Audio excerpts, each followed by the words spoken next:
पूरी दुनिया इस वक्त वियतनाम एयरलाइन की उस फ्लाइट पर बात कर रही है जो जर्मनी से वियतनाम पहुंचने के लिए उड़ी थी। लेकिन ये फ्लाइट इतनी खतरनाक सूरत हाल के बावजूद 2 मरतबा यकीनी एक्सीडेंट और तबाही से कैसे बच जाती है, दुनिया इसको एक मोजज़ा कह रही है। ये फ्लाइट देखिए ज़रा, इसके विजुअल हम आपको दिखाएंगे। एक तरफ वो हैदराबाद की फ़्लाइट थी जो एयर इंडिया के बदकिस्मत मुसाफिर थे जिनको मोहलत ना मिल सकी, हालांकि उसका टेक ऑफ और सब कुछ इस फ्लाइट से बहुत अच्छा था, लेकिन वो गिर के जहाज़ तबाह हो गया। लेकिन यहाँ वियतनाम एयरलाइन की ये फ़्लाइट जो जर्मनी से वियतनाम के लिए सफ़र कर रही थी, जैसे ही इसने टेक ऑफ किया तो उसके बाद क्या हुआ, ज़रा ये मुलाहिज़ा कीजिए।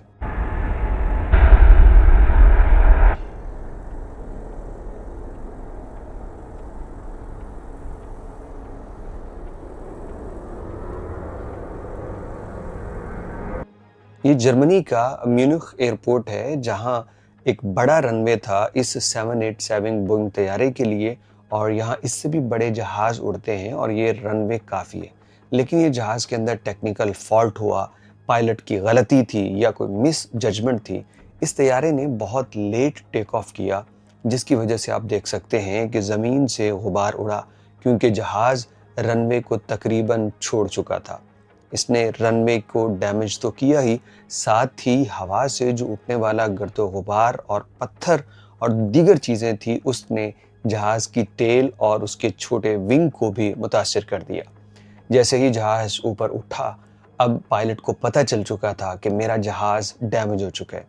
1 सेकंड या आधे सेकंड की भी यहाँ देरी होती तो इस जहाज़ का अंजाम भी उन्हीं जहाज़ों की तरह होता जो लैंडिंग के दौरान या टेक ऑफ में लेट होते हुए मुकम्मल तौर पे तबाह हो जाते हैं। खुशकिस्मती से ये जहाज़ टेक ऑफ कर गया, लेकिन उसके बाद क्या हुआ? तकरीबन 1.5 घंटा ये फ़िज़ा में अपना फ्यूल डंप करता रहा, क्योंकि इसे दोबारा लैंडिंग करनी है और जर्मनी से वियतनाम का बहुत लंबा सफ़र है। इसके लिए इस जहाज़ में हज़ारों लीटर फ्यूल भरा जाता है और उस पूरे फ्यूल को खाली करना इसलिए ज़रूरी था ताकि लैंडिंग के दौरान टायर ना फटें। कप्तान ने इसका तमाम फ्यूल पहले से वो फ़िज़ा में ही डंप कर दिया, लेकिन उसके बावजूद जब ये लैंड किया तो ये मंज़र भी ज़रा गौर से देखिए। हवाई जहाज़ जैसे ही ज़मीन को टच करता है तो उसके टायर्स के चीथड़े उड़ना शुरू हो जाते हैं। ये पूरे पावर के साथ, पूरे लोड के साथ ज़मीन से टकराया और उसके बाद इसके एक साइड के टायर्स तो मुकम्मल तौर पे तबाह हो गए, और ये इतनी तेज़ी के साथ अमल हुआ कि इन्हीं टायर्स के टुकड़ों ने जहाज़ की बॉडी को भी डैमेज कर दिया।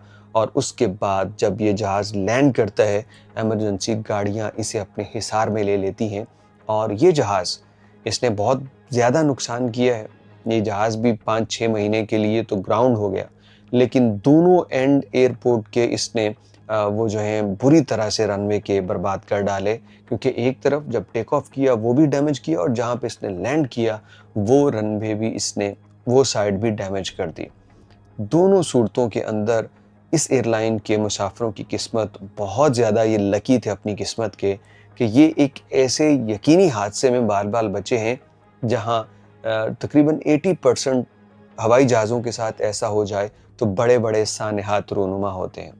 खैर, अभी जर्मनी में जहाज़ ग्राउंड कर दिया गया है। इन्वेस्टिगेशन इदारे इस पे अपनी राय देंगे और जानने की कोशिश करेंगे कि आखिर इस जहाज़ के साथ ऐसा क्यों हुआ।